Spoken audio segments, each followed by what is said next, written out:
Look at my tiny arcade. Yes, I've been meaning to do a video on these for a while, and I've slowly been accumulating these, and I'll explain why in a little bit.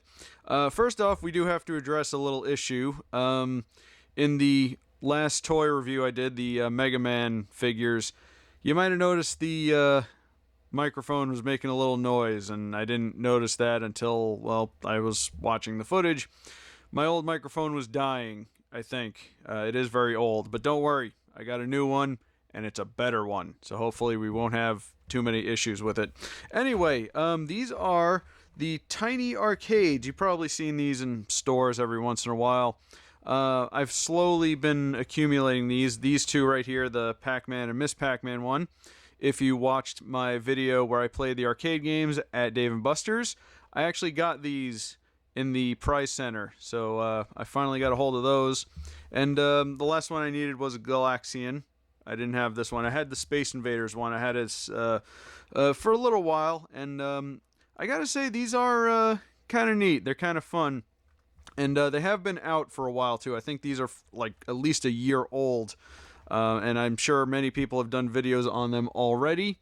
But as far as I know, they only usually do like one or two in each video. I'm doing them all. Yeah, take that, other toy channels. We're legit here.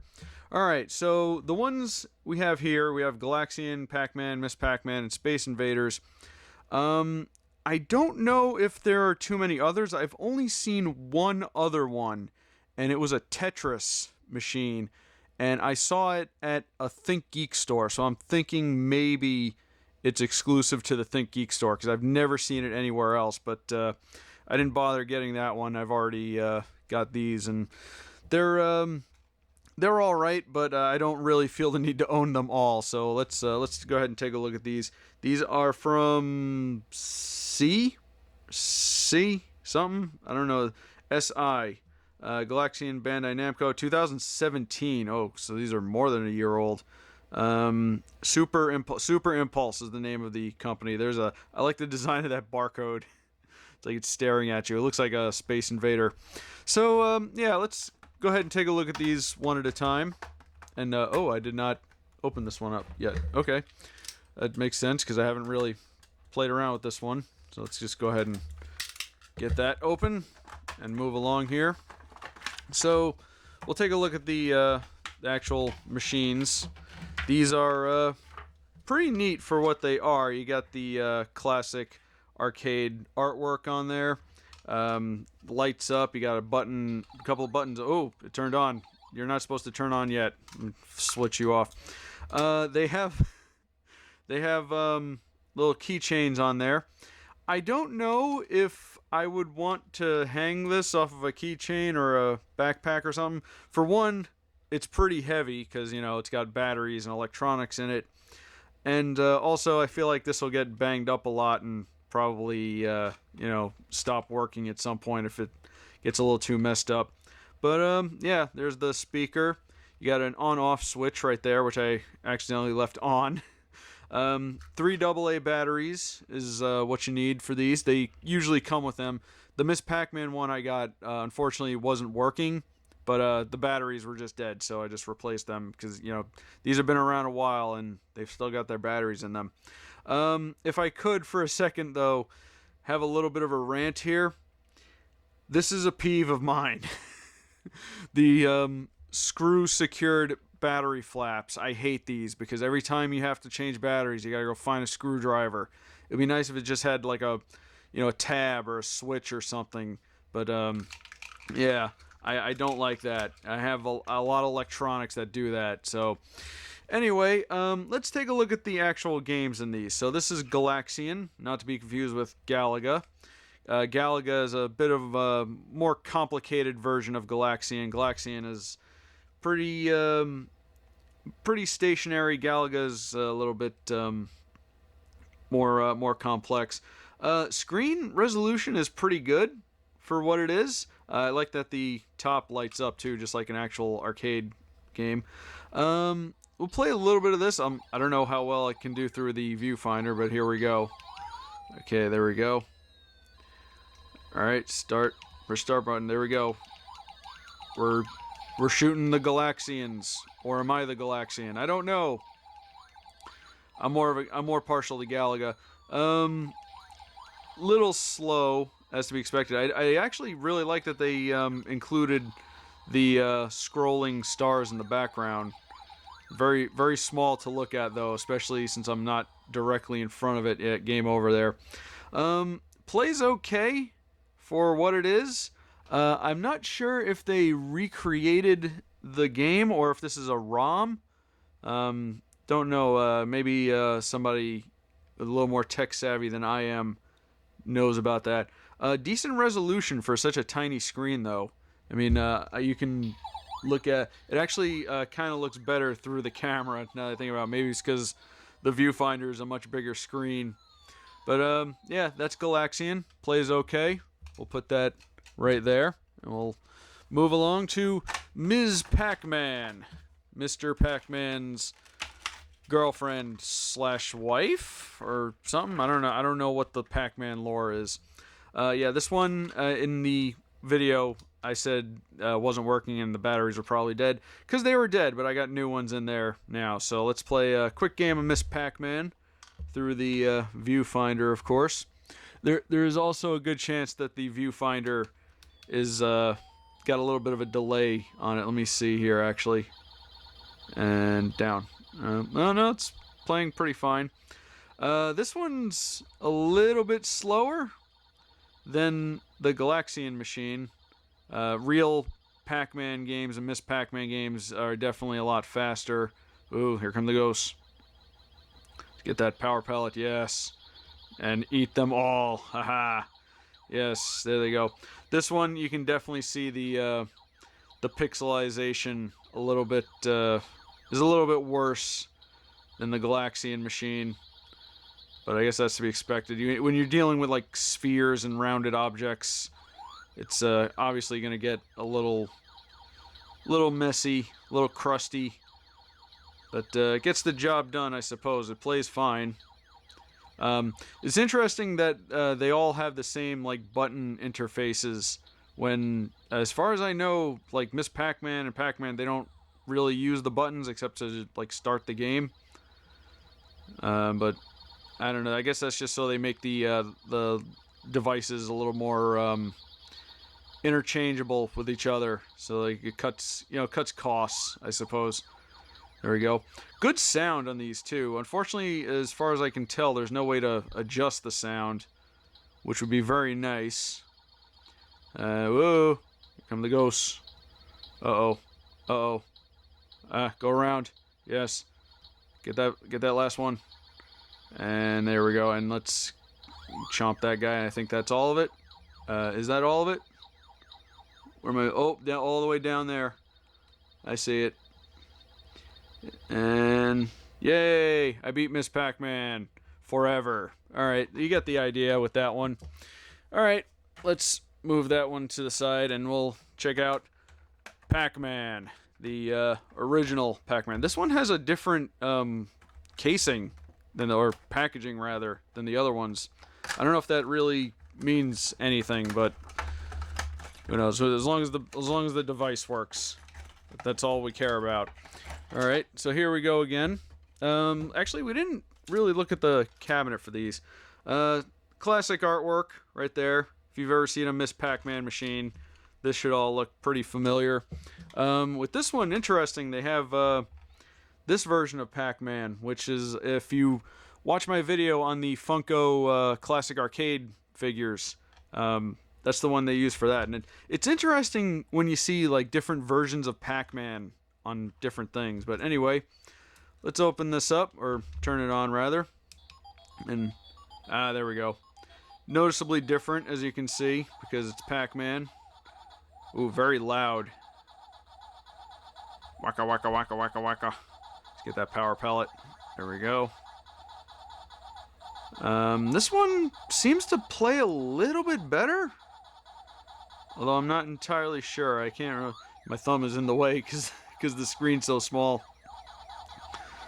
Yeah, there we go. Get that one. See if we can get all the dots in this one. We can beat Pac-Man. There we go. Get that. Grab that ghost. This is now a Let's Play channel. I should actually, just as like a April Fool's joke or something, play these on the gameplay channel. That'd be interesting.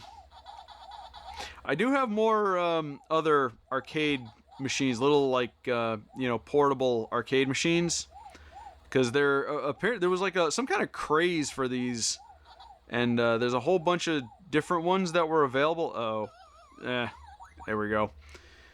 Oh, we only got a couple left to get. Whoa. Let's see if we can get these.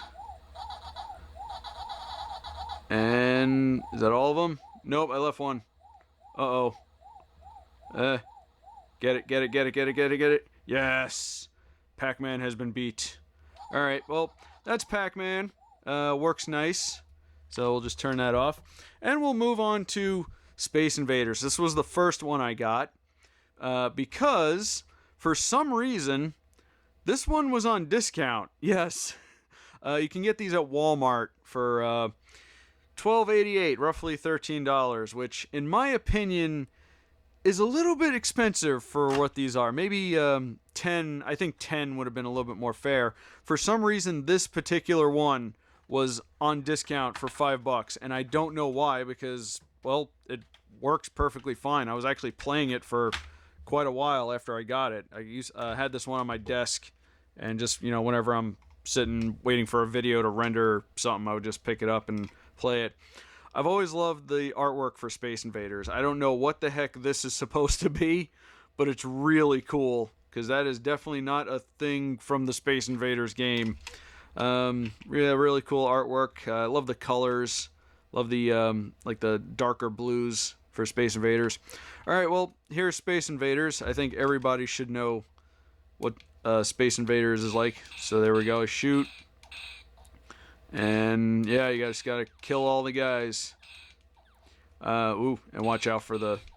And the more you kill, the faster they get. So, well, I'm explaining this just in case anybody doesn't know what Space Invaders is. I would assume most people do. So, what I like to do is I try to get them by the edge. That way it takes them longer to get to the other side of the screen. And that...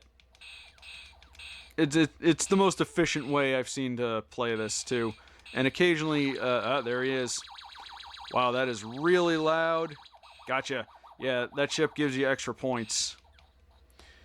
And there we go. We got one line of guys left. And they are firing like their lives depend on it, because they do. Aha. And... Gotcha. Aha. And then it just loops around. Yeah, Space Invaders. This one, I think, just overall is my favorite, just because it's the easiest one to like pick up and play, and a nice little time waster. So there you go. That is Space Invaders. Yeah, that is the arcade machines that I have. Again, I don't know how many other ones there are. These are the ones I've seen. Plus, I've seen the Tetris one at the Think Geek store. By the way, the Tetris one was by far the most expensive. That one was $20, and yeah, that is way too much for these. Again, if you can get these for like $10, I think they're good. If you're a fan of any of these particular games, you can just get that one. You don't have to collect them all. My one issue really with these, as they are, they should have altered the scale of these a little bit, because whenever someone does a video on these, they always like try to pose action figures next to them, and I think that is kind of a wasted opportunity, because these don't really work too well with most action figures. It'd be nice, they'd make like nice little props and stuff for different types of action figures. Most people like to pose like G.I. Joes next to these, and I think they're the closest that you can get to the actual scale. So I'm going to go ahead and do that, but I have a particular G.I. Joe that I'm going to use. This is Sci-Fi, to be precise. This is version 2 of Sci-Fi. The original one was he had like a helmet, and well, this one had a helmet too, but I don't know where it is. He had like a helmet and a visor, and he wore like a green jumpsuit. This is like a later redesign of Sci-Fi. He's called Sci-Fi because he is really into science fiction. Try to keep up. And if there are any Joes that would be seen playing arcade machines, it would definitely be him. And now, as you can see here, a little bit too tall for the arcade machine. If these were like slightly bigger, like just get it a little bit over his head, that would be perfect. So let's just go ahead and pose him right in front of the machine, right there, and we'll just lean him up against the yeah. Again, these needed to be a little bit bigger, but I bet they didn't even really think of that when they made these. You know, they didn't have that kind of foresight. But yeah, these are pretty cool. They're worth, if you're a fan of any of these, they are worth owning, you know, one of them. If you're just a particular fan of Galaxian or Miss Pac-Man, you know, you don't have to collect them all. I'm doing this because I'm crazy and I have a YouTube channel. So before we go, I do have one more thing I want to show off, which is kind of related to this, but you know, when am I ever going to get to talk about this? I have this. This is kind of related to, like, you know, a lot of the arcade content I've been putting out on this channel lately. This is like a little toy, you know, desktop claw machine that someone gave me a long time ago. This is the Prizomatic. This is from 1996 by Basic Fun. It's basically fun. And yeah, this is another little thing you like fiddle around with. This knob brings it left and right. This one brings it forward and back. And then this one on the side is what lowers and raises the claw. And it came with like a bunch of cheap ass plastic toys to try to pick up. I used to be really good at this. Let me see if I can grab that boat. Let's see if I can. And we can actually spin the machine around, unlike my actual claw machine videos. The claw sometimes doesn't really. Oh, that's the wrong one. The claw sometimes doesn't quite grab very well, but it may also be the fact that some of the things in here are just very hard to grab in general. So you get around it. Get around it, please. Get around it, and pick it up. Pick it up. Yeah, it's run by like a bunch of like fishing line and stuff. It's not like the best way to play a claw machine, but you know, it's not really a claw machine. It's just meant to, you know, be fun, or just sit on your desk if you're into, you know, claw machines and stuff. But yeah, I got this because it like almost fits in with these. Again, the scale is a bit off. It's not unusual to see like a giant claw machine at a, you know, an arcade or something like that. Man, these look tiny in comparison, actually. And now Sci-Fi is actually a little too small for this. The next to the claw machine, these kind of look like those like tiny arcade machine, like the stand-up ones they have at Walmart too. The ones that are like $200 that also nobody's buying. Ooh, I wonder when those will go on sale. Gonna get me one of those at some point. But not now. This will do fine. Yeah, they're not bad. A little overpriced. Again, they've been in stores forever. They've been warming the shelves for nearly 2 years. That's why they're just in the stores. Nobody's buying them. But they're okay. If you can get them at a decent price, then I'd say give it a shot. You know, again, if you're a fan of Pac-Man, you'll probably really like it. All right, well, that is that is it for the tiny arcade machines. Again, I have more little arcade machines that I'm gonna probably show off in future videos, depending on if this goes out before or after October, because I got plans for October. So we'll look at those eventually. But until then, thank you very much for watching. If you like this video, like, comment, and subscribe. Check out my other videos, and I will see you later.